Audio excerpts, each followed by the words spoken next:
душа живая, Господь славы и царь для всех царей. И все вместе, о, это благодать, о, вечная любовь,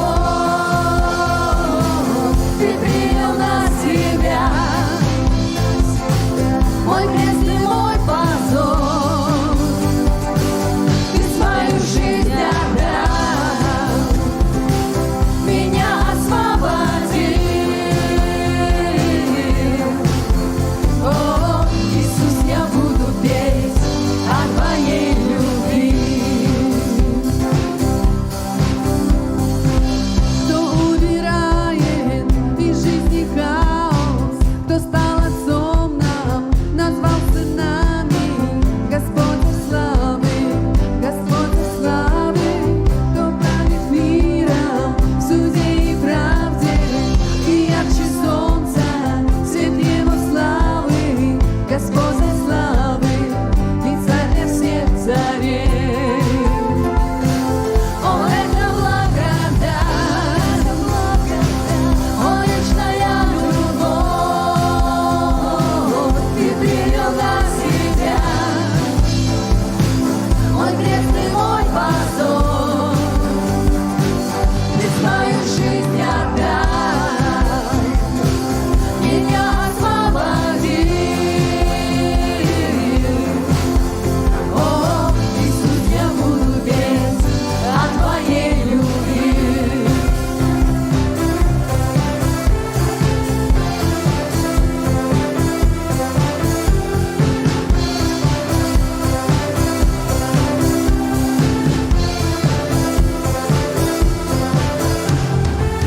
Ким караңаны көйбіт, ким бүкпе тапталын бие бербит, үрдүктен үрдүк быластан таңара. Келбенин күйе теңдеспе токкада, тыннан туган бары энин егер тура, үрдүктен үрдүк быластан таңара. Ой, генә үткен, о барама таптал, кирескен ылмый, ани был харабы, олоқон кереңи, неге бас холоду. О, Иисусем тапталы, унанылыбы. Агнец Божий заклан за нас, Агнец Божий славу достоин принять, Агнец Божий заклан за нас, Агнец Божий славу достоин принять, Агнец Божий заклан за нас, Агнец Божий славу достоин принять, Агнец Божий заклан за нас, достоин, достоин, достоин Он, это благодать, о, вечная любовь, Ты принял на себя мой крест и мой позор, Ты свою жизнь отдал, меня освободил. О, Иисус, я буду петь о Твоей любви.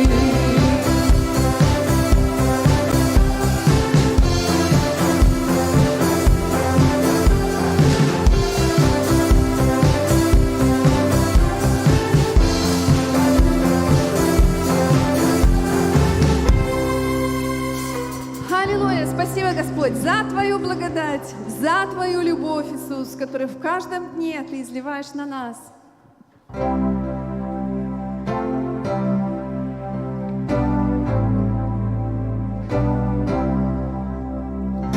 Дух Святой, пусть горит Твой огонь.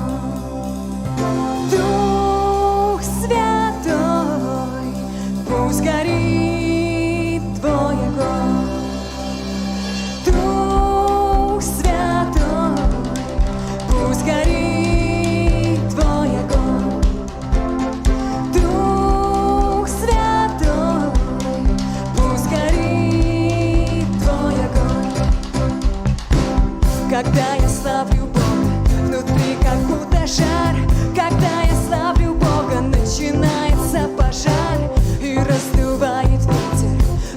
все сильней сияет слава Божья на голове моей. Когда я славлю Бога, внутри так горячо. Когда я славлю Бога, в костях моих печет. Ты погружаешь сердце в свой святой огонь, переплавляешь меня в образ твой. Горит, горит, горит огонь внутри, огонь Святого Духа, огонь твоей любви. Горит, горит, горит огонь внутри, огонь Святого Духа, огонь твоей любви. Дух Святой, пусть горит твой огонь. Дух Святой, пусть горит твой огонь. Когда я славлю Бога, нет больше серых стен. Когда я славлю Бога, мой светильник светит всем, и надо мной восходит слава, как заря. Пусть видит мир во мне свет Божьего сияния. Горит, горит, горит огонь внутри, огонь Святого Духа, огонь твоей любви. Горит, горит, горит огонь внутри, огонь Святого Духа, огонь твоей любви. Дух Святой, пусть горит твой огонь. Дух Святой, Дух Святой, пусть горит твой огонь. Плавишь, ты плавишь меня, как золото, преображаешь в образ Христа. Плавишь, ты плавишь меня, как золото, преображаешь в образ Христа. Плавишь, ты плавишь меня, как золото, преображаешь в образ Христа. Плавишь, ты плавишь меня, как золото, преображаешь в образ Христа. Дух Святой, пусть горит твой огонь. Дух Святой, пусть горит твой огонь. Дух Святой, пусть горит твой огонь. Дух Святой, пусть горит твой огонь. Аллилуйя, благодарим, Господь, за Твой Дух, который изливается, за огонь Твоего Духа, который в наших сердцах горит. Аллилуйя.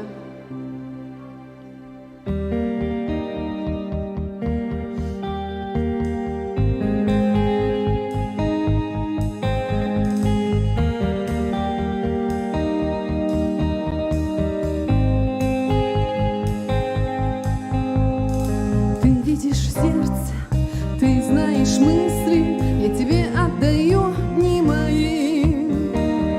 Прощен и свободен, и верю всем сердцем, что лучшее еще впереди.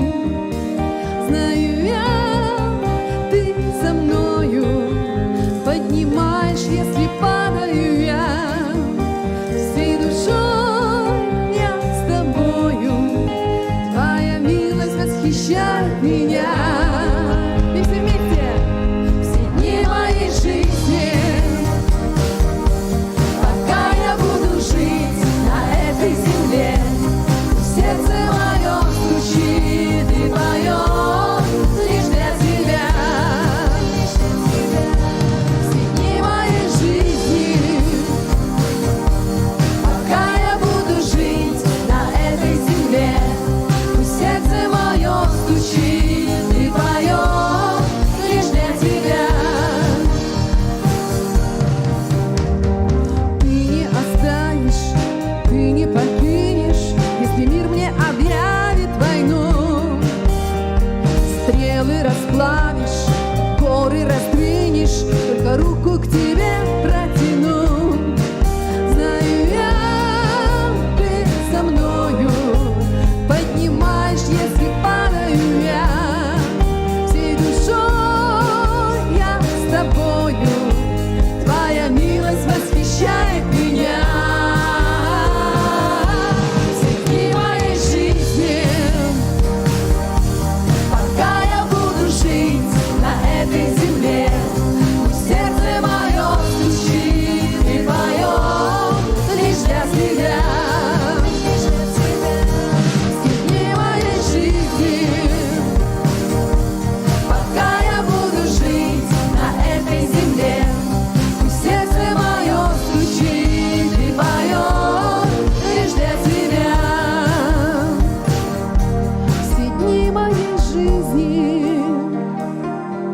Пока я буду жить на этой земле, пусть сердце мое стучит и поет лишь для тебя.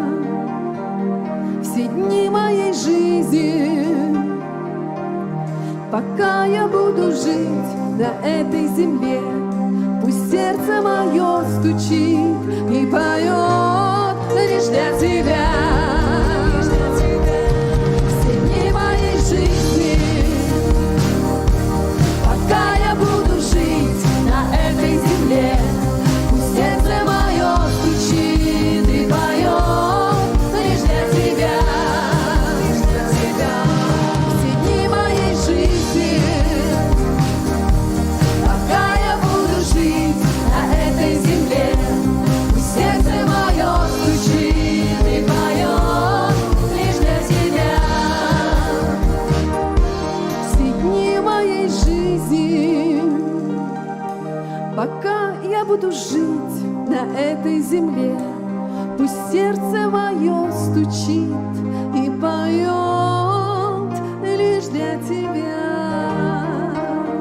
Только для Тебя, Господь, каждый день нашей жизни мы отдаем Тебе, наш Бог, и славим и поклоняемся Тебе, Иисус. Аллилуйя!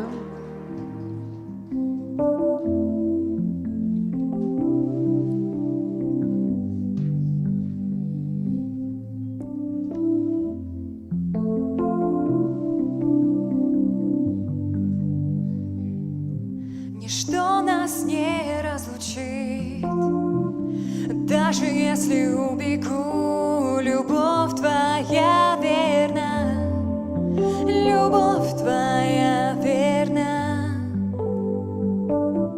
Я знаю, что оступлюсь, но в милости Твоей я обновлюсь, ведь любовь Твоя верна, любовь Твоя верна. Ты все такой же вовеки, любовь Твоя неизменна. И там, где вечером плач, на утро будет радость. И когда бушует шторм, мне бояться нет нужды, ведь знаю я, меня любишь Ты. Любовь Твоя верна, любовь Твоя верна. Ты все такой же вовеки, любовь Твоя неизменна. И там, где вечером плач, на утро будет радость. И когда бушует шторм, мне бояться нет нужды, ведь знаю я, меня любишь Ты. Любовь Твоя верна, любовь Твоя верна. Глубины вод и ветер все сильней, но не один я посреди морей, ведь любовь Твоя верна, любовь Твоя верна. И пропасть так широка, не думал я достичь ее конца, но любовь Твоя верна, любовь Твоя верна. Ты все такой же вовеки, любовь Твоя неизменна. И там, где вечером плач, на утро будет радость. И когда бушует шторм, мне бояться нет нужды, ведь знаю я, меня любишь Ты. Любовь Твоя верна, Господь, Ты все обращаешь во благо. Любовь Твоя верна, Господь, Ты все обращаешь во благо. Любовь Твоя верна, Господь, Ты все обращаешь во благо. Любовь Твоя верна, Господь, Ты все обращаешь во благо.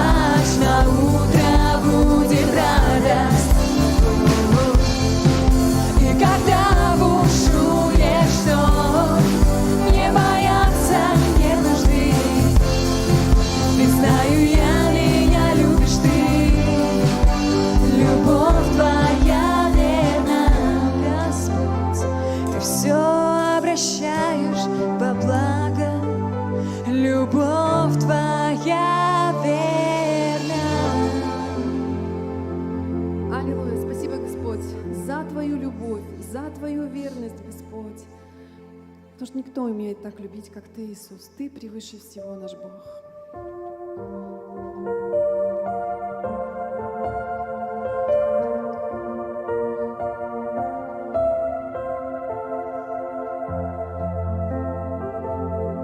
Превыше силы,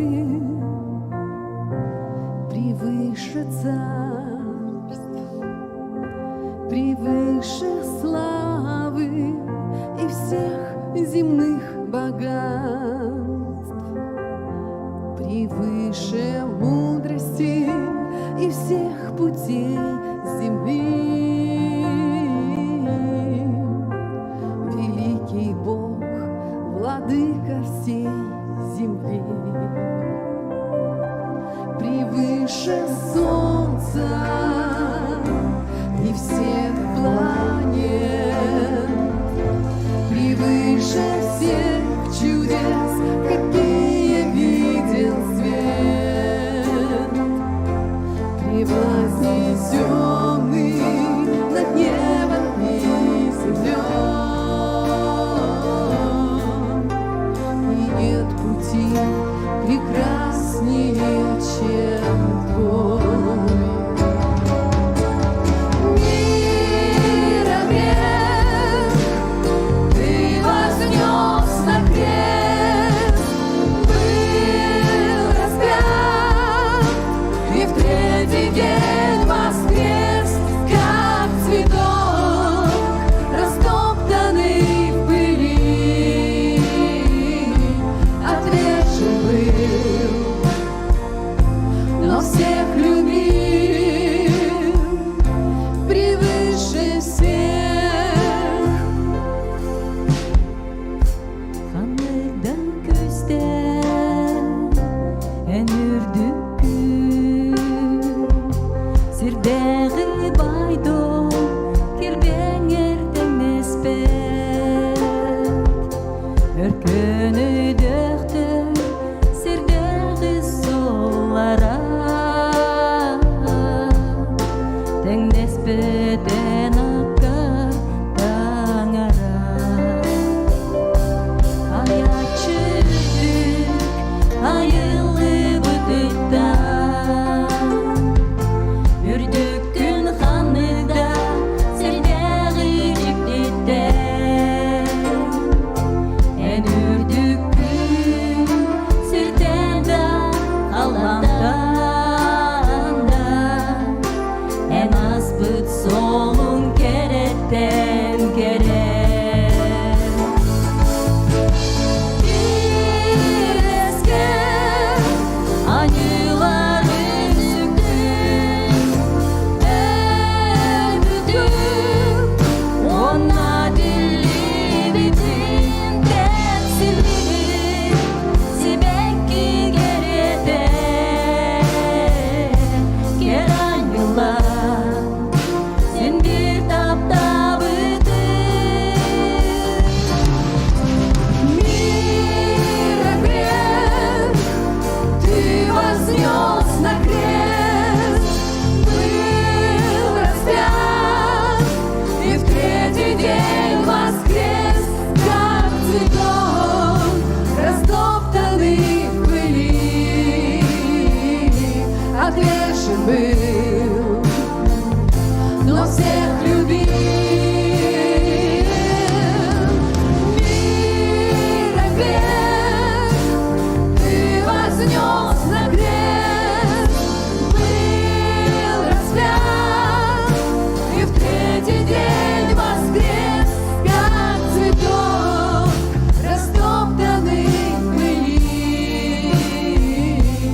Иисус, утешать и вдохновлять. Только Ты наш Бог, и мы благодарим Тебя за это.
В моей жизни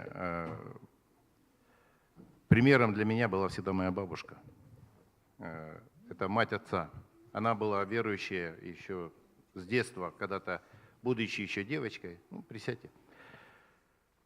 Она прочитала Новый Завет, небольшой кусочек, на польском языке. Она сама была полькой. И она искренне плакала, жалела Иисуса Христа, который был распят. И она искренне поверила. У нее была сложная жизнь, но она пережила революцию, коллективизацию и так далее. То есть ей досталось войну. Но что для меня было примером? Это то, что все, что Бог делал в ее жизни, вот каждый момент, который происходил в ее жизни, она запоминала, она держала. Вот каждое исцеление, очень серьезно, она несколько раз чуть не умирала, и вот она помнила это. И каждый раз, когда возникали какие-то проблемы или сложности, она просто это брала и вот сама себе напоминала. Вот Бог сделал для меня это, Бог сделал для меня то, Бог сделал для меня это. И она опять загоралась любовью к Богу, потому что действительно все эти чудеса, которые происходили в ее жизни, мне это напомнило однажды, в Библии упоминание есть о том, что Авраам на посохе отмечал все места, которые происходили вот в его жизни. Вот, ну, тогда была вообще традиция. Бумаги как таковой не было, писать не было. Поэтому мужи, как говорится, отмечали все события, которые какие-то были в их жизни, на посохе. И потом просто-напросто для того, чтобы взбодриться или что-то вспомнить, ему надо было просто посмотреть свой посох, увидев эти значки и пометки, и вспомнить этот. Я вас поэтому ободряю, чтобы и у вас Вспомните все, что Бог когда-то делал в вашей жизни. Исцеление, какая-то помощь была. Просто многие думают, что это была случайность, это совпадение. Очень многие думают так, что вот мне нужно было это, раз случилось. Ну, совпадение. Мне нужно было то, и произошло. Ну, случайность. Нет, это все дела Бога. Он иногда приводит к нам людей, которые нам необходимы, если что-то нужно помочь. Он делает какие-то события, помогает, исцеляет нас. Это все рука Господа, поверьте.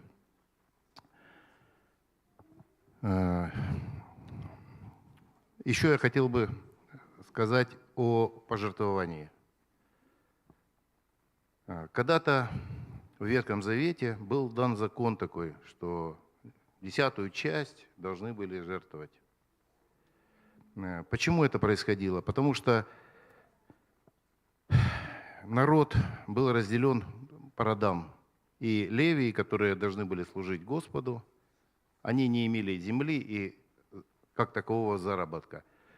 Бог сделал для них установку, что они должны были жить от того, что им дают другие рода, так сказать, братья их. Но народ иногда пренебрегал этим, и тогда возникали проблемы. То есть служение Богу прекращалось или чем-то замедлялось. Поэтому Бог однажды сказал так, что вы обкрадываете меня, не давая десятину, приношение. Я не говорю, что это сейчас закон и норма. Нет, нет, я не об этом говорю. Просто там есть такие замечательные слова, что испытайте меня, дайте мне десятины, приношения, которые необходимы, и проверьте. То есть это не я говорю, это Бог сказал. Испытайте меня. Это я к чему говорю? В моей жизни был случай. Я работал во времена, это 90-е годы, денег не хватало, зарплаты маленькие, задержки там по полгода. Ну, понимаете, какая ситуация, да? И я для себя просто постановил, ну, Господь, если ты сказал, что, ну, испытайте, ну, я испытаю. И я стал давать. Вот, я даже себе сказал, я буду давать 11%, чтобы просто вот действительно все было так. И я давал. Прошел год. И я что-то стал анализировать это. И заметил, что у меня появилась машина, там компьютер, о котором я и не мечтал, потому что деньги там такие были, ну, старенькие, но все-таки. Я так заметил, что финансы-то появляются. Раньше вроде бы я, так сказать, десятину не давал, но все деньги протекали, как вода сквозь пальцы. А тут перестали. Об этом я однажды сказал отцу. Я каждый год ездил на Украину, у меня там отец жил. Но сосед однажды притащил какое-то удобрение, и там были такие там жучки, они по-разному, медведка называется, там кто как называет. Но смысл в чем? Они урожай у соседа там все почти поели и стали уже перебираться к отцу. Уже тоже там, они ползут под землей там где-то в 5 сантиметрах и перегрызают любой корень, который есть. То есть стоит вроде бы нормально растет, а смотришь, раз зачахла, поднимаешь, она просто перегрызена. Я отца спрашиваю, ты десятины платишь? Он, ну, так, даю, че я там пенсию получаю? Я говорю, папа, вот так и так вот, есть такие слова в Библии. Десятины переношения, да, испытай меня. Прошло 2 года, я уже и забыл об этом. Отец мне говорит, опять приехали на огород, что-то делаем. Он, а ты знаешь, работает? Я, что работает? Он, ты помнишь, мне говорил то-то и то-то? Я говорю, ну. Говорит, начал платить. Через полгода, говорит, у всех соседей едят, а у меня нет. Просто, ну я был удивлен, и я такой, думаю, я забыл. Ну, слава Богу. Понимаете, Бог поругаем не бывает. Если Он что-то говорит, Он это делает. Смысл не в том, что вы даете деньги там на что-то или чего-то. Смысл в том, кто для вас главнее, кто превыше всего. Бог или те бумажки, на которые вы можете что-то купить. Понимаете? Просто определитесь для себя, на что у вас направлено сердце. Я бы хотел позвать всех детей, чтобы благословить. Дети, подростки, подходите. Галина Николаевна, вы могли бы помолиться за детей?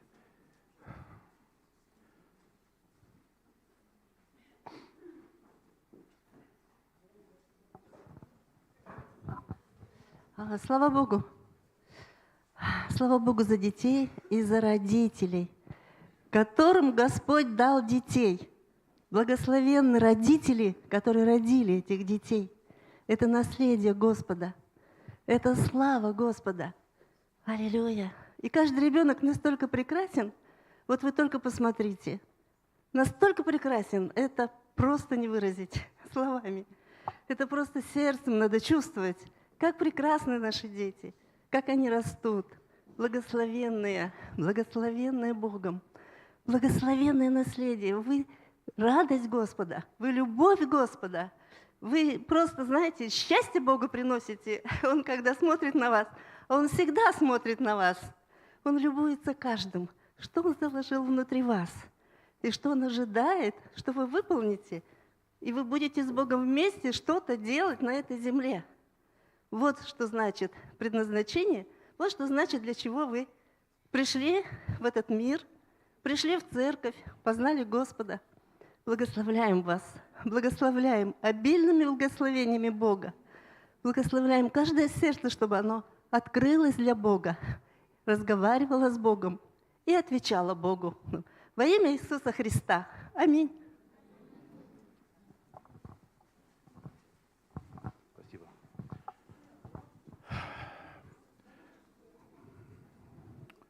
Кто-нибудь пустите ведра на пожертвование.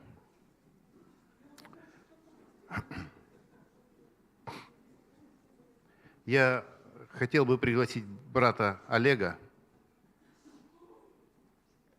для того, чтобы он пасторское наставление для нас дал.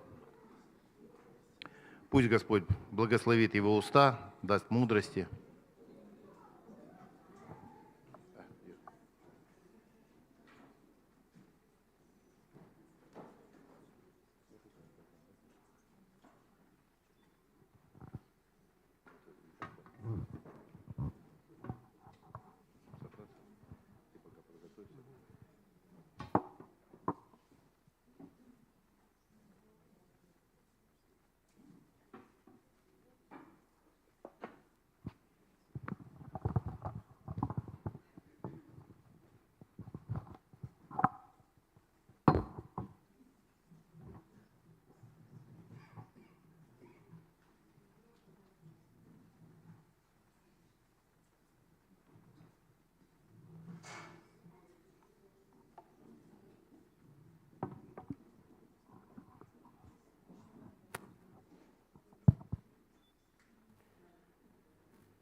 Спасибо. Аллилуйя.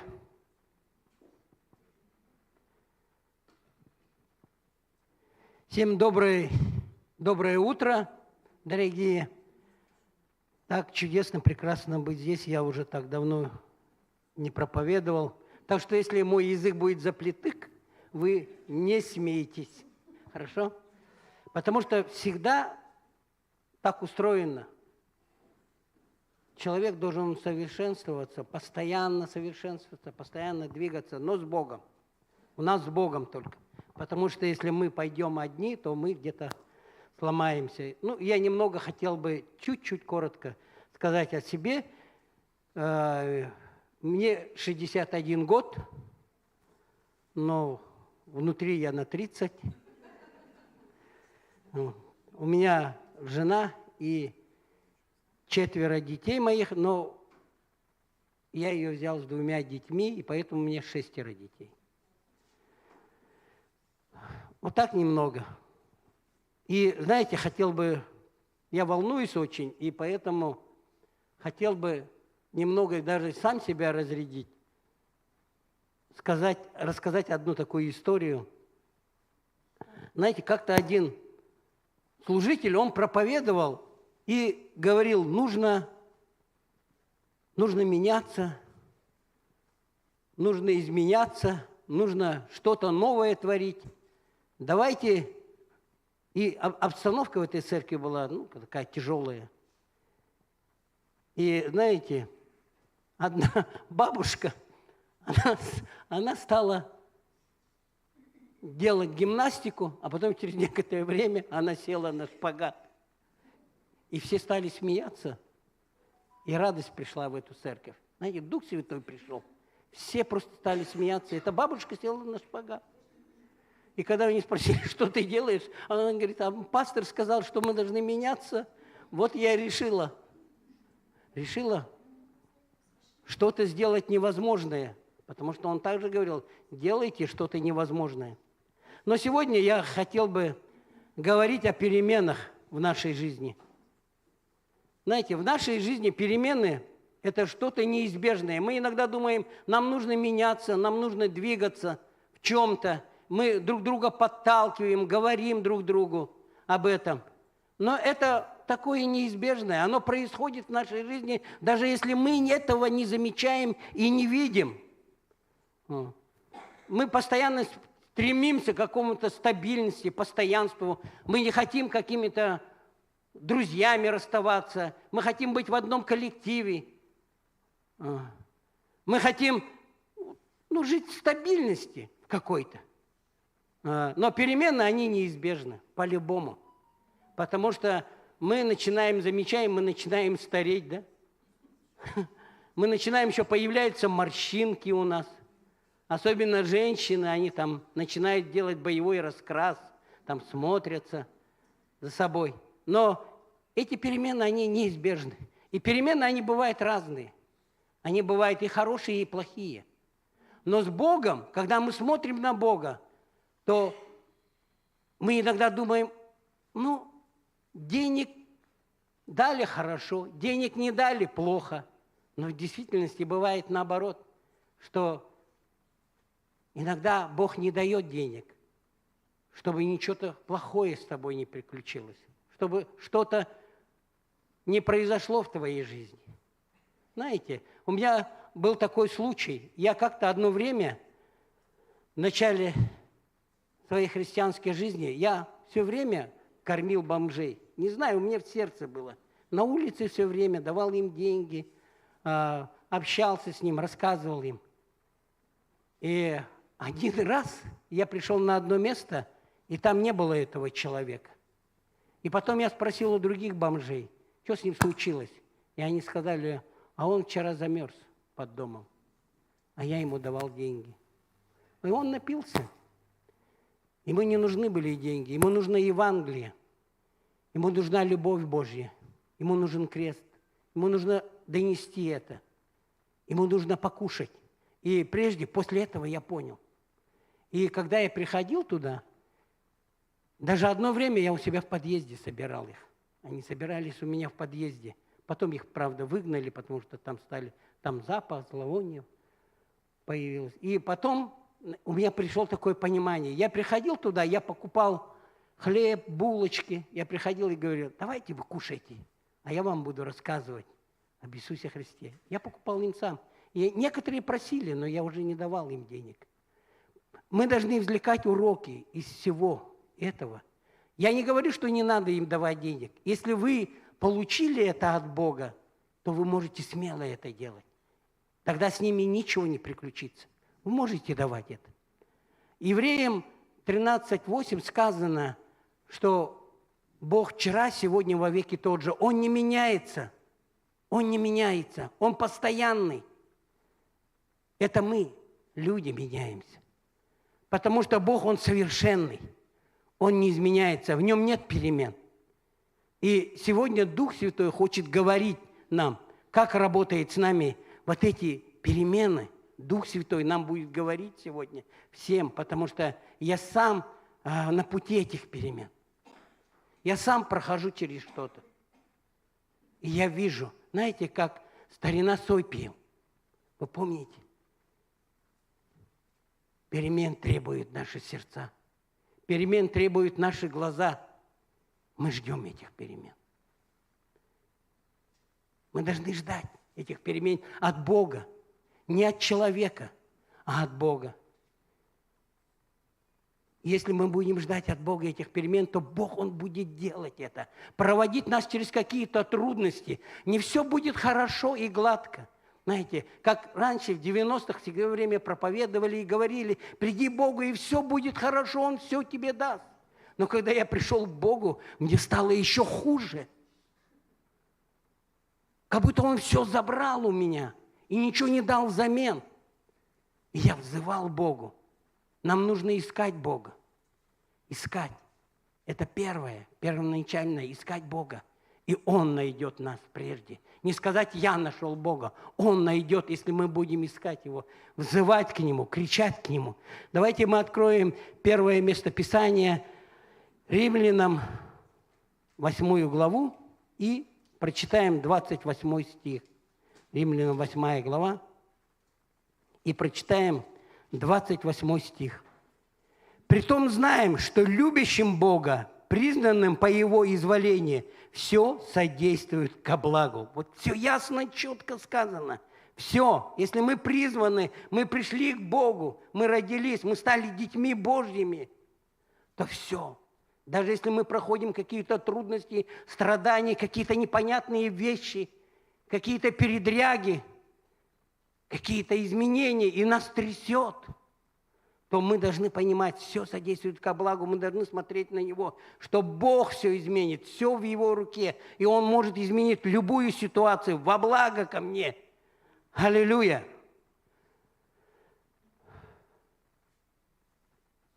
В одной церкви, знаете, вот историю хочу рассказать. В одной церкви, это вот я слышал, мне просто, и когда первый раз услышал, меня просто, так интересно удивило.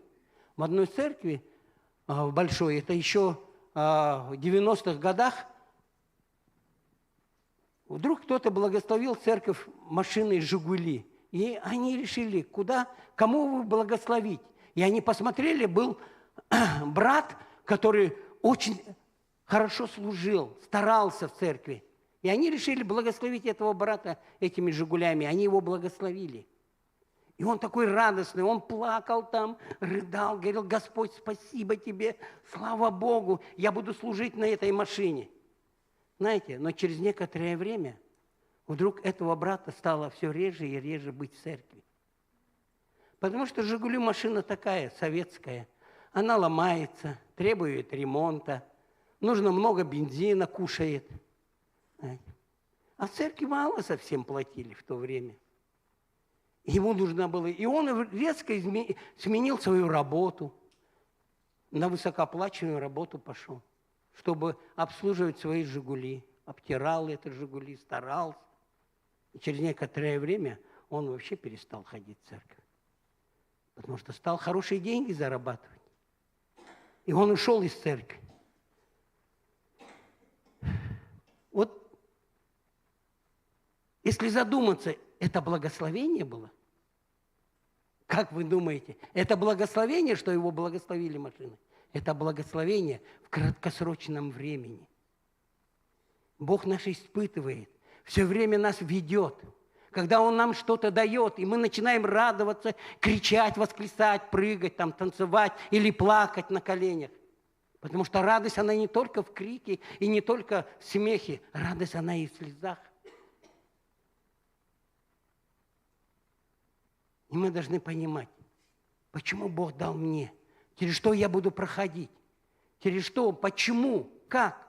Мы должны оценить, размышлять над Словом, молиться, взывать.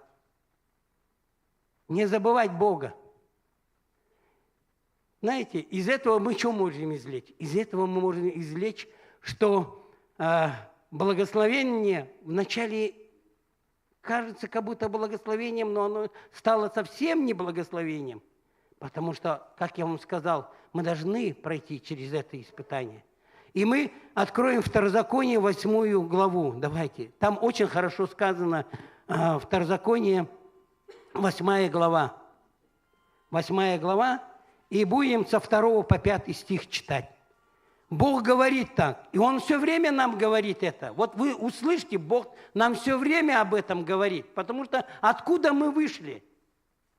Мы вышли из пустыни, мы где-то пили, гуляли, воровали, врали. И Бог нас вывел из этой пустыни через крест, через свою смерть, через свою кровь, чтобы мы жили в радости, в достатке. И Он говорит, не забывайте то, что я сделал в вашей жизни, в вашей, каждой жизни, то, что Он сделал в вашей жизни вашей. И Он здесь говорит, и помни весь путь, которым вел тебя Господь Бог твой по пустыне, вот уже 40 лет, чтобы смирить тебя, чтобы испытать тебя и узнать, что в сердце твоем, будешь ли хранить заповеди Его или нет. Вот Он хочет нас смирять. Мы не хотим, мы такие, знаете, упрямые, такие гордые, напыщенные. И мы остаемся такими на протяжении, к сожалению, многих лет, находясь в христианстве. Но Бог хочет поменять, Он хочет сломать нас внутри. Не для того, чтобы уничтожить или унизить, или как-то посмеяться над этим, но чтобы в действительности жизнь наша, она могла смириться под Его крепкую руку. Под Его крепкую руку. Когда ты смиряешься, тогда тебе легче прощать. Когда ты смиряешься, тебе легко простить.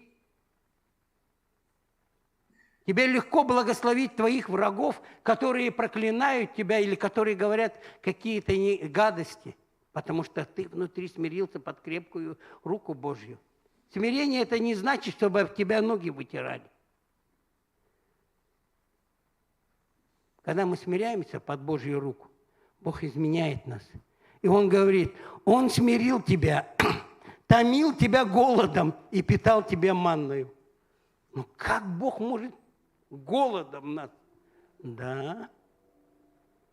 В жизни у всех, вы все, может, проходили, кто-то, может, не проходил.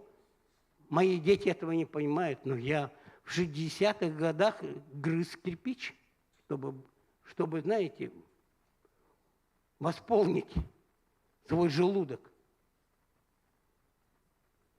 Были такие ситуации, когда ты живешь в далекой деревне, и там хлеб раз в неделю пекут. И твои родители, они алкоголики. Ничего тебе не дают. И Он также питает нас манной, Он кормит нас, Он хочет нас накормить. Но Он смиряет нас. Он хочет испытать, что в нашем сердце, узнать, что в сердце нашем. Он знает. Но почему Он хочет, Он здесь написано, узнать, что в нашем сердце, чтобы мы могли увидеть это сами, что в нашем сердце, что в нашем разуме. О чем мы думаем, о чем мы мечтаем, почему мы это говорим. Почему где-то мы молчим, где нужно говорить. А где не нужно говорить, мы говорим. Еще кричим, еще злобное лицо делаем, еще голос повышаем. Он смирял тебя, томил тебя голодом, питал тебя манною, которую не знал ты, и не знали отцы твои, дабы показать тебе, что не одним хлебом живет человек, но всяким словом, исходящих из уст Господа, живет человек. Одежда твоя не ветшала на тебе, и нога твоя не пухла, вот уже 40 лет. И знай, 5 стих, и знай в сердце твоем, что Господь Бог твой учит тебя, как человек учит сына своего. Знаешь, Бог говорит, кого люблю, того наказываю. Кого люблю, того наказываю. Мы же, когда любим своих детей, мы их иногда наказываем. Не обязательно ремнем наказывать. Можно в угол поставить.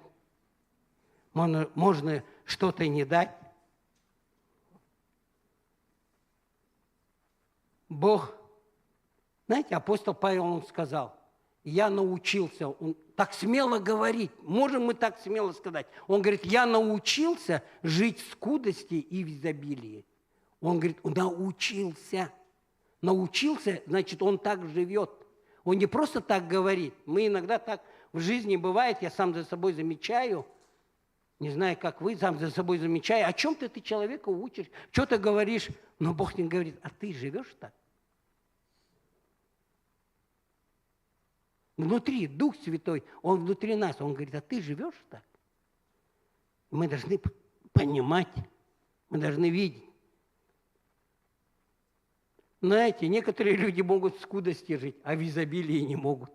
Как вот сегодня брат хорошо сказал, да? Сквозь пальцы, как сквозь пальцы уходят деньги. Хоть сколько давай, и все, денег нету. А где деньги? Не знаю. Хоть сколько давай денег? Нету. Не могут жить, только в скудости могут жить.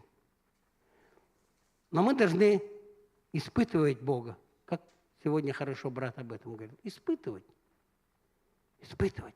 Взывать к Нему, искать Его. И вот 16 стих здесь очень ключевой. Смотрите, он говорит, Бог всегда выводит, знаете, Он выводит к конечному итогу, выводит. И мы здесь вот читаем. «Питал тебя», 16 стих, «питал тебя в пустыне манною, которую не знали отцы твои, дабы смирить тебя и испытать тебя, чтобы впоследствии сделать тебе добро». Все этим сказано. Бог, Он человеколюбивый, Он милосердный, Он добрый, Он щедрый. Бог. Он впоследствии, чтобы... И нам не надо взывать, Бог, зачем ты меня трясешь здесь, сеешь, проводишь через это? Да не нужно, не хочу видеть его, не хочу это и тому подобное. А Бог говорит, я хочу тебя вывести к добру. Тому, чтобы ты мог увидеть, что ты должен нести это добро. Я хочу вначале внутри изменить тебя в этом. Знаете, один человек, он хотел изменить свой город и потерпел неудачу. Он хотел изменить свою семью и опять потерпел неудачу. Единственный человек, который должен был измениться, это он только сам. Только он сам. Потому что Писание говорит, 1 Тимофею 4, мы в начале 16, а потом 15 стих. Наоборот, снизу вверх прочитаем. Снизу вверх. 1 Тимофея, 4. И здесь в 16 стихе написано, вникай в себя. Там написано, в себя вникай, не в соседа. Зачем мне вникать? Вячеслава, Славу. Зачем? Вникай в себя написано. А мы ищем, говорит, вникаю, смотрю вот на брата. Что-то он не такой. А здесь написано, вникай в себя, Писание говорит. И не только в себя вникать. Если мы в себя только вникнем и сами будем сидеть и вникать, то мы в ямы окажемся. Дьявол придет и по голове будет бить. А ты такой, я же точно знаю, ты дурачок. Вот, я знал, что ты такой. И будет тебя тюкать там, старую пластинку эту крутить. Ой, я знал, что ты такой. Ты что, не знал, что ли? Ты как не любил людей, так и не любишь. Ты жадный. Ты плохой. И ты в этой яме себе. И здесь, потому что Писание настолько, оно, знаете, глубокое, настолько широкое. Вникай в себя и в учение, чтобы мы смотрели на Писание, не только в себя, но вникая в себя, смотрели на Писание, что Писание говорит обо мне. Оно говорит, раньше ты был во тьме, теперь ты во свете. Раньше ты был непомилованный, теперь ты помилованный. Раньше ты был сыном тьмы, ты теперь сын света. Ты дитя Божье. Аллилуйя. Вникай в себя и в учение. Занимайся сим постоянно, ибо так поступать нужно постоянно. Не один день. Мы на конференцию съездили куда-то, что-то прочитали, получили откровение, проповедь послушали, на подъеме такие. А на следующий день под конем. И скачем там.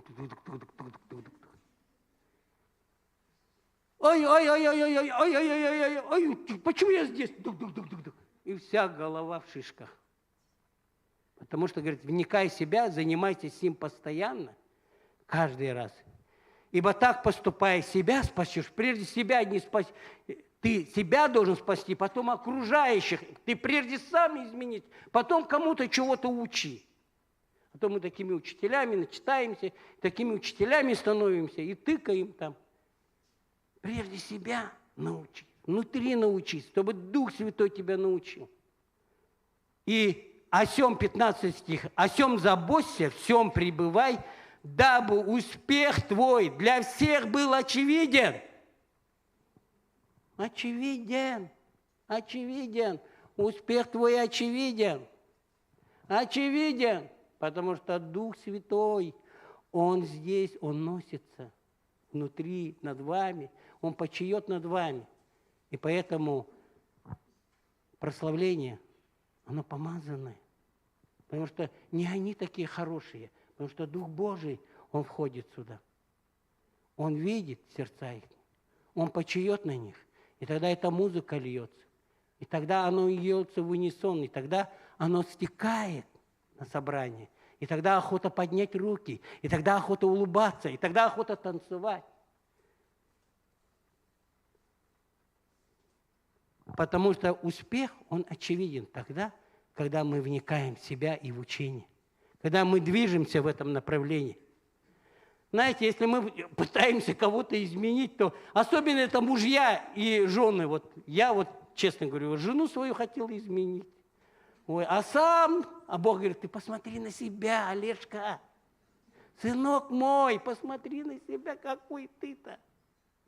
Эмоциональный весь, дерганный. Кого ты изменять хочешь? Если что изменять, она может тебя изменять. Если даже, но и она тоже не может тебя изменить. Нужно не изменять, а нужно принять. Как царицу, как свою любимую женщину. Принять, как дитя Божье. Просто принять, и все. И отдать все в руки Бога. Бог изменит. Самому изменяться, и тогда все вокруг будет меняться. Аминь. Насколько мы изменимся, настолько вокруг нас будет меняться. Вот вы заметьте, настолько, сколько ты изменишься, все вокруг. И все люди будут подходить к тебе, они будут к тебе прижиматься, они к тебе будут приходить, они будут хотеть с тобой общаться, они будут говорить тебе, придут домой, будут говорить, ой, так неохота уходить. Почему? Потому что не ты такой хороший, потому что внутри тебя Дух Святой, внутри тебя этот цвет, внутри его сила. Потому что мы все побеждаем силой возлюбившего. Не своей. Если только мы возьмем славу себе, мы упадем через некоторое время. Вы пробовали когда-нибудь так? Потому что через некоторое время раз, опять двойка, тест не сдал.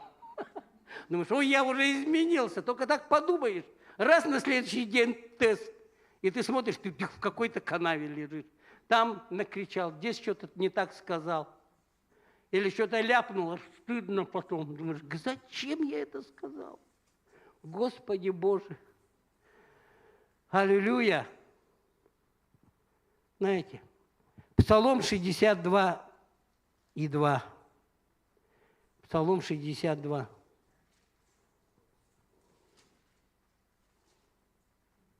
Шесть- 62 и 2, да? Так, нет, да? И здесь написано, «Боже, Ты Бог мой, Тебя от ранней зари ищу я, Тебя жаждет душа моя, но по Тебе томится плоть моя, в земле пустой, иссохшей и безводной». Вот. У нас вот это и есть основополагающая функция – искать Бога. Знаете, когда бывало так, когда я уезжал в командировки, особенно куда-то далеко, то охота поговорить с женой. И думаешь, Wi-Fi ищешь. Ха-ха. Где Wi-Fi-то найти, чтобы с женой поговорить? Так соскучился. Думаешь, Господи, здесь уже 2-3 дня. А где? Что там? С женой? Что там? И ты ищешь это. Или вот когда в лагере мы были, помните, там ездили вот в сторону Техтюра, там все выходит молодежь и Wi-Fi ищет там. На бугорок едет, Wi-Fi вы здесь, знаете. У нас здесь Wi-Fi везде, везде, везде Wi-Fi. Там на задних рядах, на передних рядах, здесь, вот везде Wi-Fi. Подключаемся, ищем Бога, подключаемся к Нему Духом Своим, потому что соединяешься Духом Своим с Господом, есть один Дух. Есть один Дух, когда ты соединяешься с Ним. И сила Божья тогда течет. Сила Божья течет.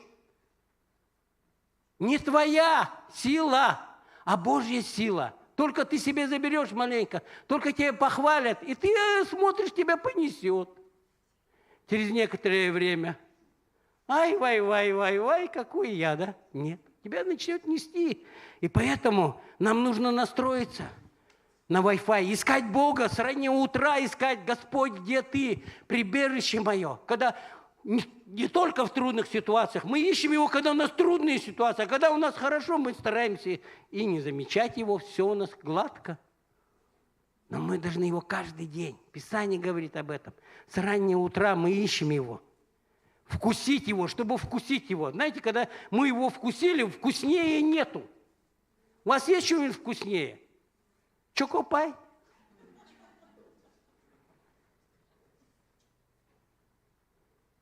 Или икра вкуснее? Красная или черная, да? Я как-то жену разыграл, купил имитатор черной икры. Говорю, вот купил тебе, дорогая, икры черной, дорогая. Она такая, ну давай, попробуем. Она никогда не ела, потому что. И она вкус даже не поняла, потому что имитатор, но вот вкус она не понимает. А я-то пробовал, когда в миру был. Ну, мне икры это ложками ел. Денег, когда много было нечистых. И она съела, ой, что ты так... Ну, она поняла, что невкусно. Не особо. Это черная икра странная. Вкуса нет. Мы вкусили Бога. Мы вкусили Бога. И мы увидели, какой Он благой. Он благой. Куда нам от Него бежать? Куда? Мы только к Нему должны прилепляться, цепляться за Него, а не когда только трудно. И когда нам будет трудности, Бог придет, и тогда мы будем кричать: Ты щит мое, упование мое, Ты пастырь мой, я ни в чем не буду нуждаться, ибо Ты покоишь меня на злачных пажитях, водишь водам тихим, подкрепляешь душу мою. Когда трудно, трудные ситуации, когда непонятные ситуации, Бог, Он помогает. Слава Богу! Аллилуйя! Деяния, откроем Деяния 13 глава. Деяния 13 глава. Так, мне надо время смотреть, а то понесет, и все. Плоть нужно смирять, да? Деяния 13 глава.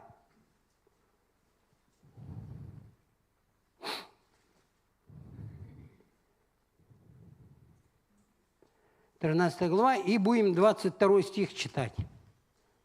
22 стих.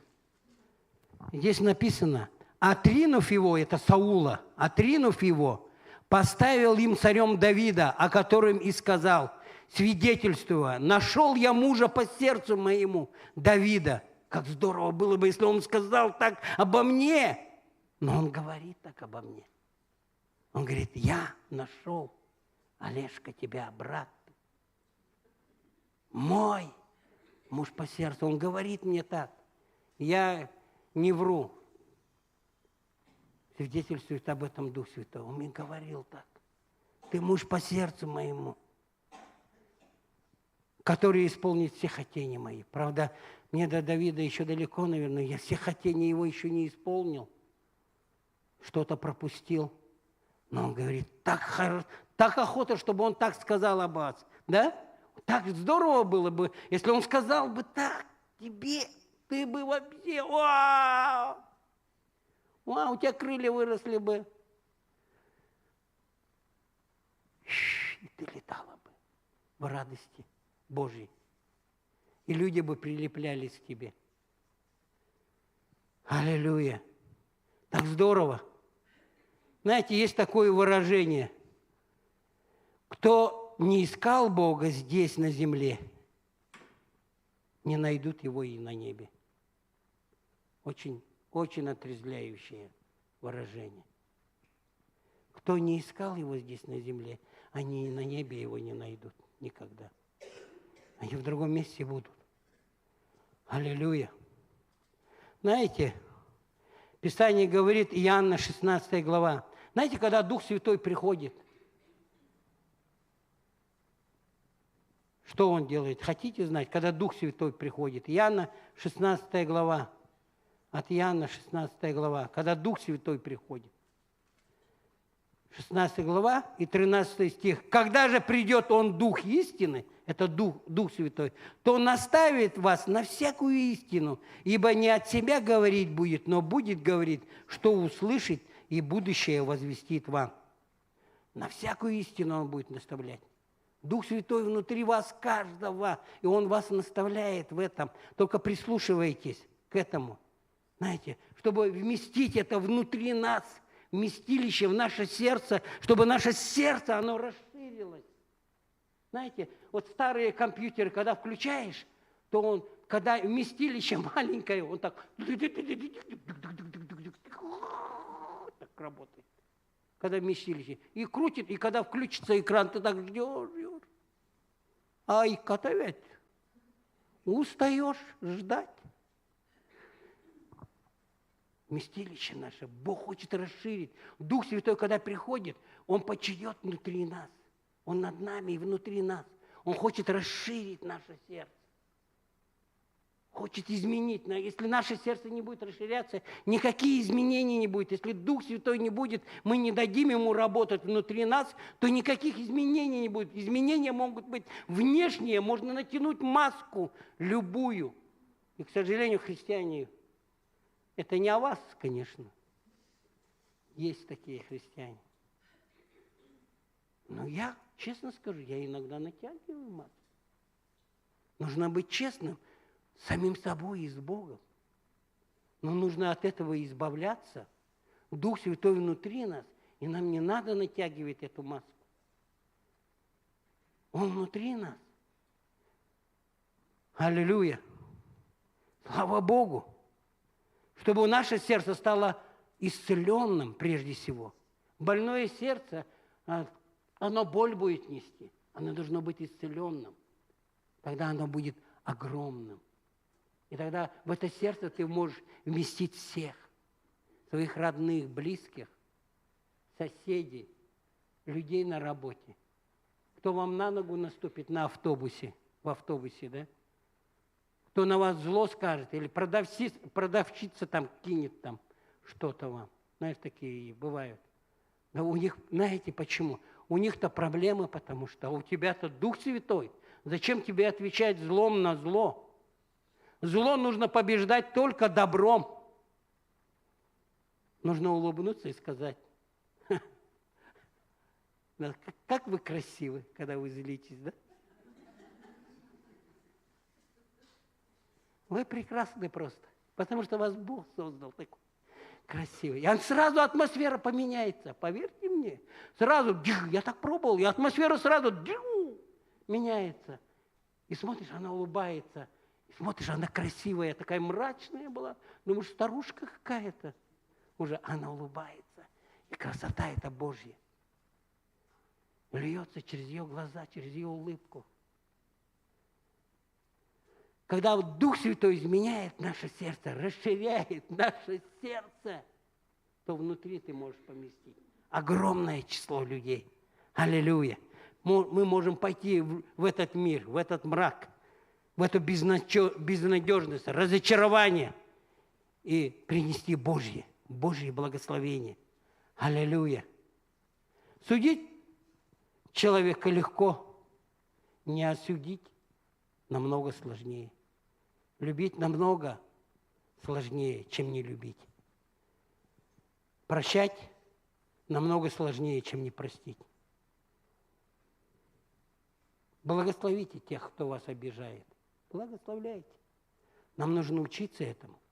Раз за разом. Потому что мы храм Духа Святого, мы храм Духа Святого. Мы куплены, понимаете, дорогой ценою.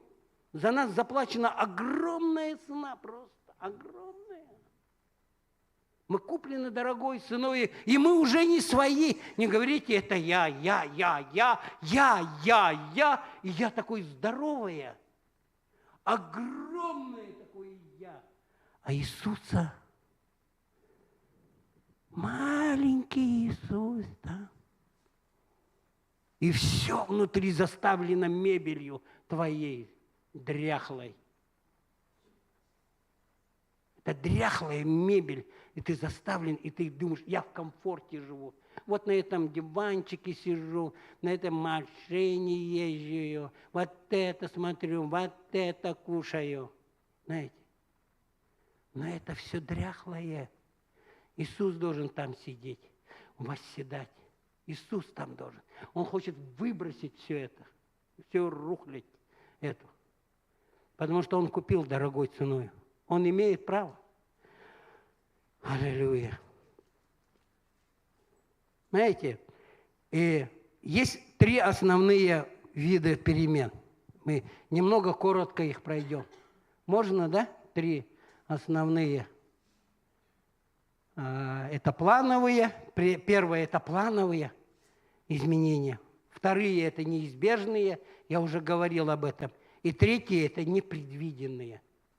Вот. И мы немножечко поговорим об этом. И мы откроем 1 Паралипоменон, 12 главу, 1 Паралипоменон, 12 глава, и почитаем там с 12 глава, 32 стих. Так, где-то мне 1 Паралипоменон, да.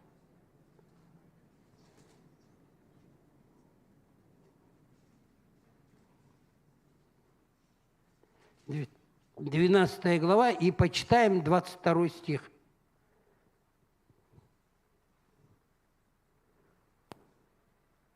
Первое Паралипоменон, да? Правильно я сказал? Что-то не то. Второе, наверное. О, не то. Ага. 22. Первое это. Что-то я понять не могу.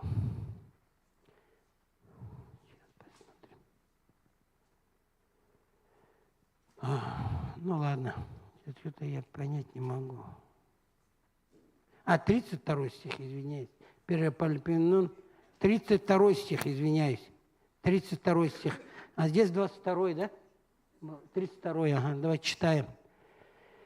«Из сынов Исахаровых пришли люди разумные, которые знали, что когда надлежало делать Израилю. Их было 200 главных, и все братья их следовали слову их». Аллилуйя. Разумные, которые знали, что надлежало делать. Аллилуйя. Знаете, здесь приходит вот группа людей к царю Давиду, да? Вот одна из групп. До этих еще приходила группа.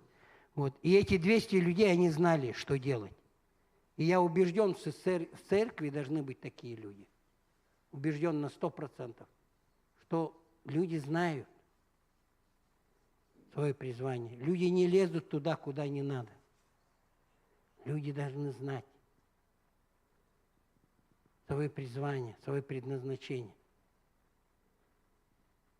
Это должно быть в сердце каждого из нас. Не там, я здесь хочу быть.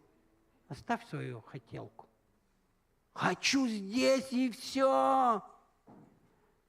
Нет, как Бог хочет, как Он будет вести.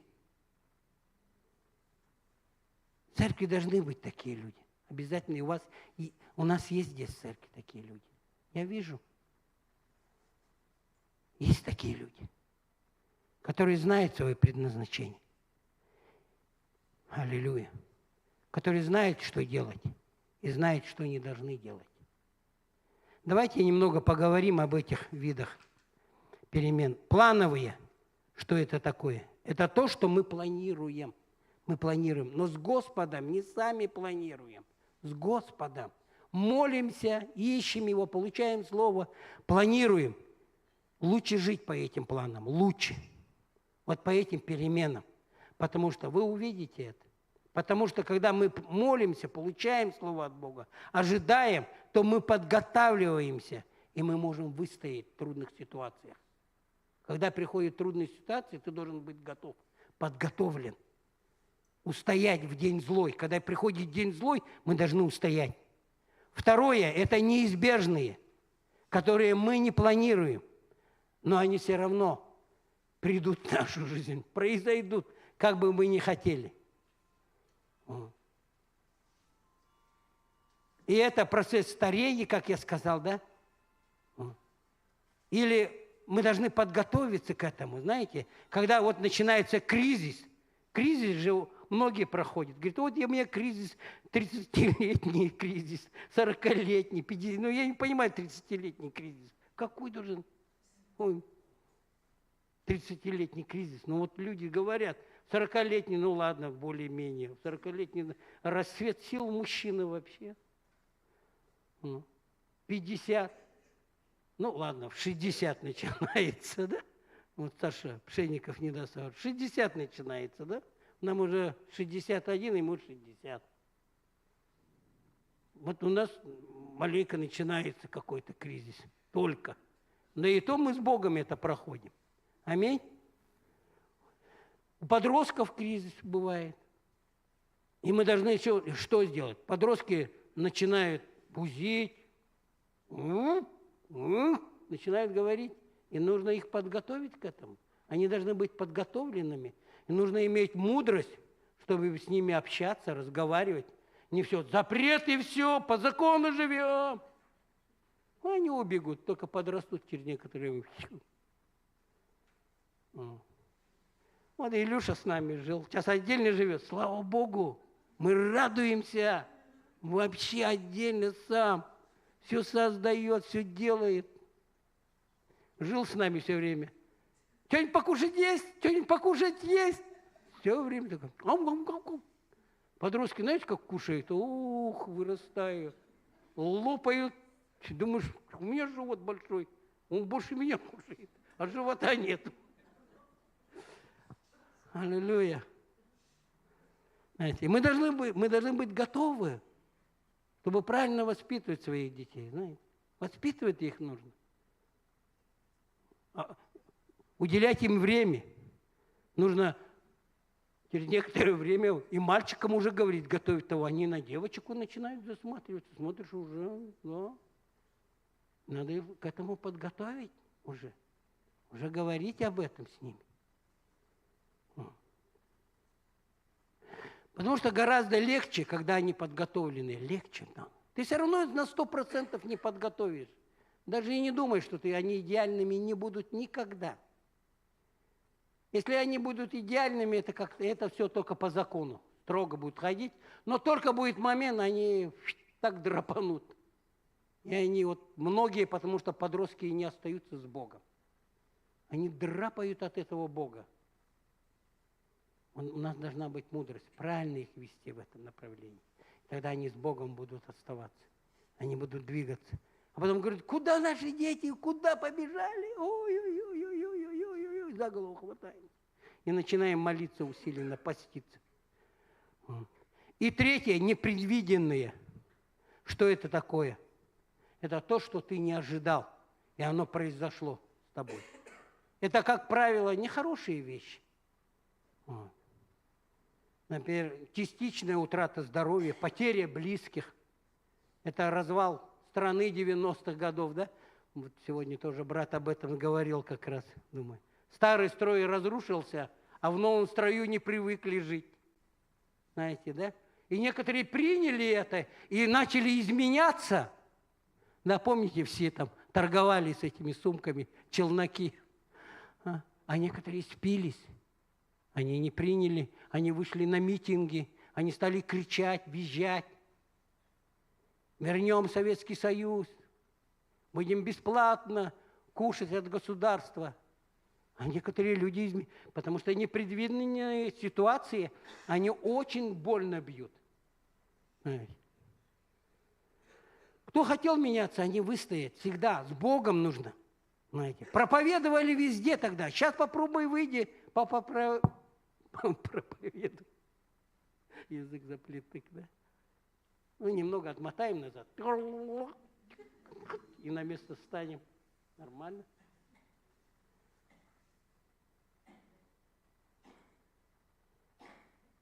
Аллилуйя. Проповедовали везде. Ой, как проповедовали. А сейчас нет. Сейчас нужно мудрость иметь, документы надо, подготовиться к этому нужно. Знаете, вот как в данной ситуации люди... Это отношения к Богу. Знаете, я слышал такую историю. Это действительно история в одной церкви проходила. Одна девушка молодая, у нее обнаружили рак на последней стадии почему-то. Молодая совсем девушка. И ей сказали, что ей осталось жить несколько недель. Она в больнице лежала. Знаете, что она сделала? Она стала ходить по палатам и рассказывать об Иисусе Христе. Вот ее отношения. Последние недели она рассказывала, ходила по всем палатам и рассказывала об Иисусе Христе. И врач лечащий, он сказал, я никогда не видел таких людей. И он уверовал. Через ее эти поступки, через ее это отношение врач уверовал. Многие люди спаслись, и она умерла, и она пошла на небо. Вот наше отношение, когда трудные ситуации, как мы поступим? Ответим ли мы злом на зло? Будем ли мы говорить эти коварные слова в адрес своего брата или сестры, даже если он не так поступил или не так что-то сделал?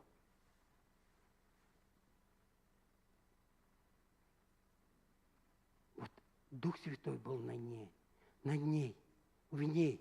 И она несла, у ней было огромное сердце. Она брала эту капельницу, даже когда ей покапали, она вставала и шла по палатам и проповедовала об Иисусе Христе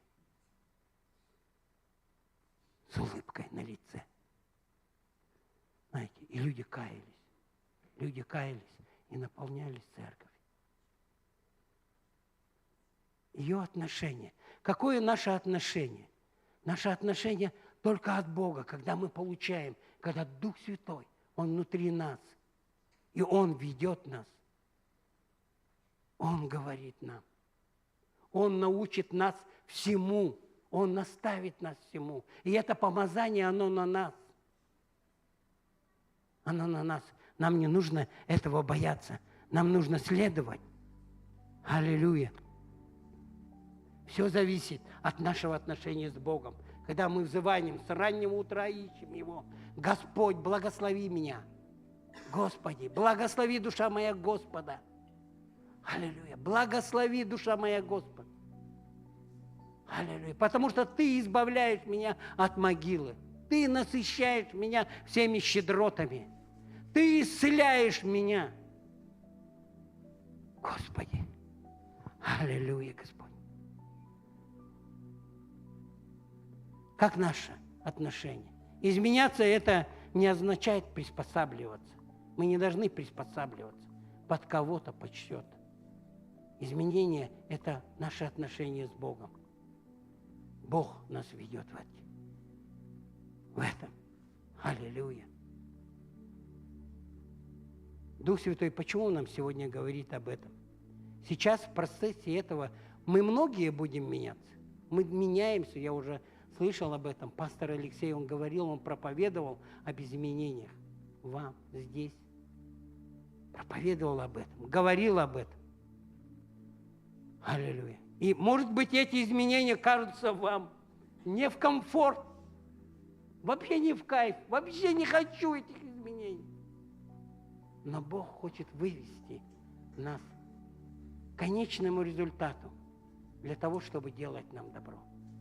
Чтобы сделать нам добро. Пусть нас внутренний человек, он изменяется.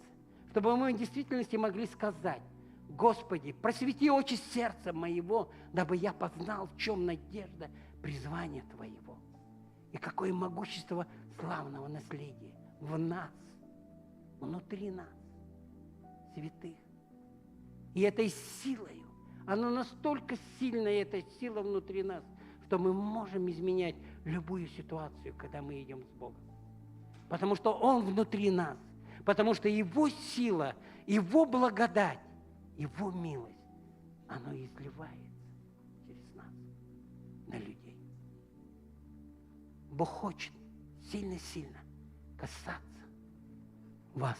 И чтобы эти изменения, они преобразовывали не только здесь, в церкви, но оно вышло за стены церкви.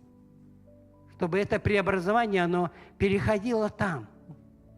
Там, где мы учимся, там, где мы работаем, там, где мы ходим. Постоянно с теми людьми, с которыми мы встречаемся в магазине, с соседями, чтобы они видели нашу улыбку, чтобы они видели этот огонь, который горит внутри нас, чтобы они видели эту любовь Божью,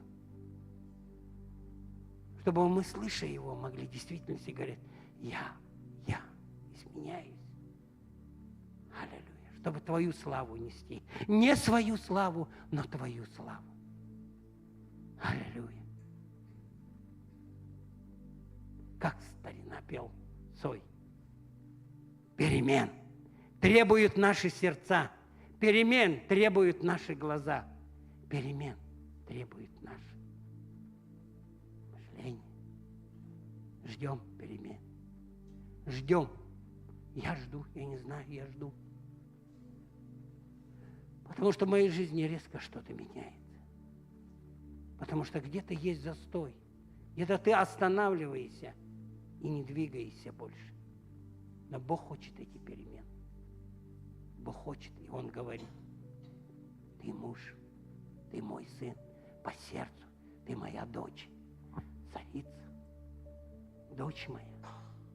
Я хочу, чтобы перемены пришли в вашу жизнь. Радикальные перемены. Не то, чтобы щекотать тебе какую-то там часть тела или что-то, но чтобы вокруг тебя все изменялось. Чтобы эти перемены, они вылились на твоих родных и близких. Чтобы эти перемены, они вылились на эту улицу. Аллилуйя. Слава Богу. Давайте мы встанем и будем молиться.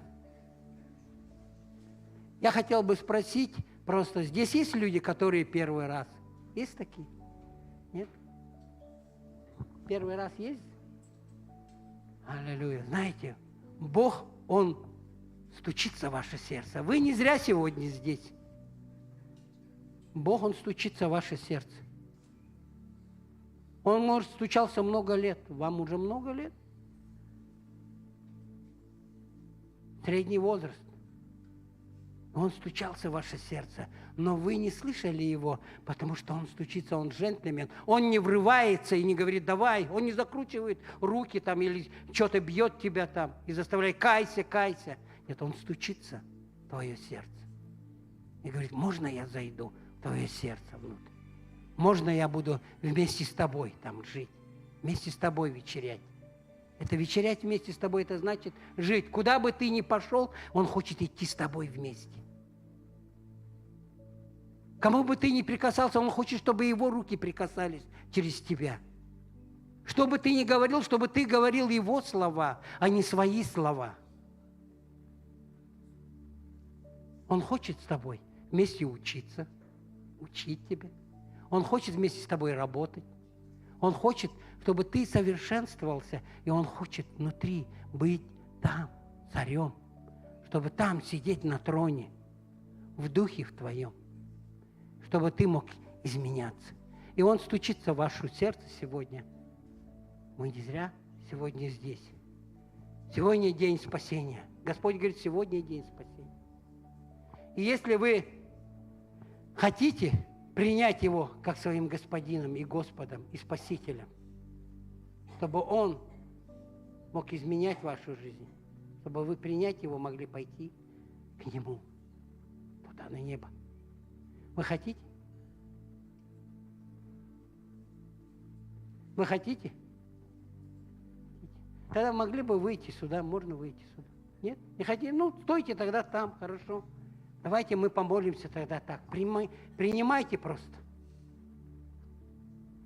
принимайте повторяйте то, что Бог говорит. Прочитайте эту молитву покаяния, но делайте это от всего сердца там.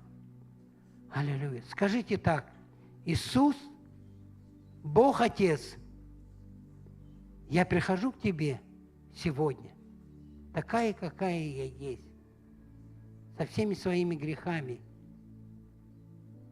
нехорошими поступками. Прошу Тебя, прими меня такой. Я исповедую Тебя, Иисус, своим Спасителем и Господом.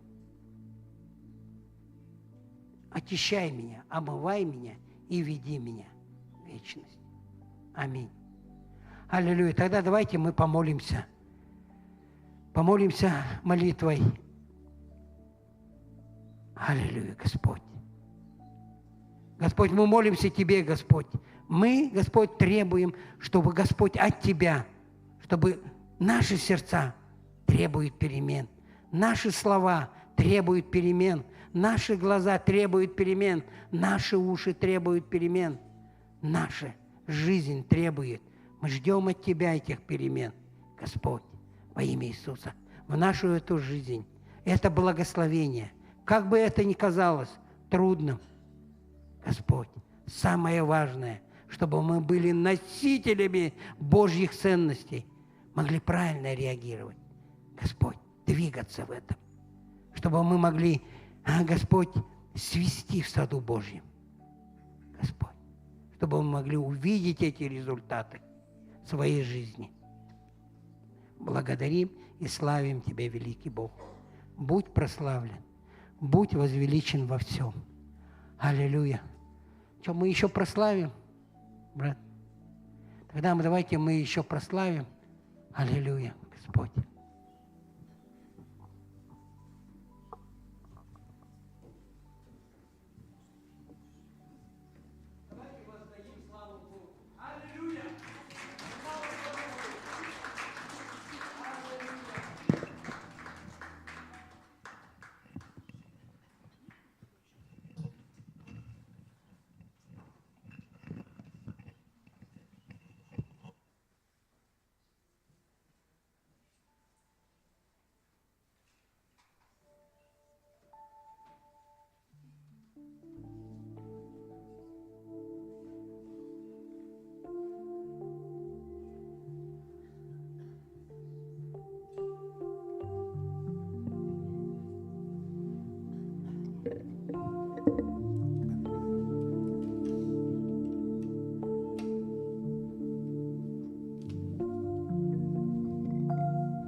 Делай, что ты хочешь во мне.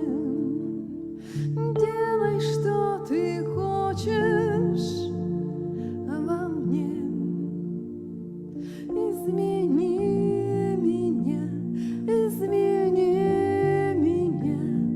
Иисус.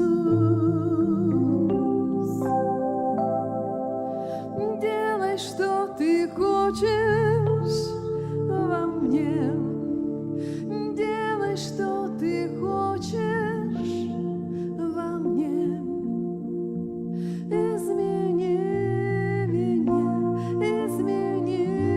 меня, Иисус. Делай, Господь, делай, что ты хочешь во мне. Делай, что ты хочешь во мне. Измени меня, Иисус. Делай, что ты хочешь во мне. Делай, что ты хочешь во мне.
Господь, наши сердца. Боже, пусть каждый день приближает нас к Тебе. Мы так нуждаемся, Иисус, в Твоем свете, в Твоем Духе, Господь, в Твоем прикосновении, Господь. Спасибо Тебе, Господь, что наша жизнь, она в Твоих руках, и каждый наш день — это Твой день, Иисус. Я так Тебе благодарна за это, наш Бог. Меняй нас в каждом дне. Меняй так, как Ты считаешь нужным, Господь, не так, как мы хотим, Господь. Потому что наши мысли — это не Твои мысли, Господь. Ты мыслишь шире, выше, глубже и дальше. Господь, научи нас доверять Тебе, идти за Тобой в каждом дне, в доверии к Тебе, наш Бог. Мы благодарим Тебя, Иисус. Аллилуйя. Спасибо Тебе, наш Бог. Аллилуйя. Господь творит все новое в каждом дне. И давайте все-таки в конце споем песню. Будем воспевать нашему Богу.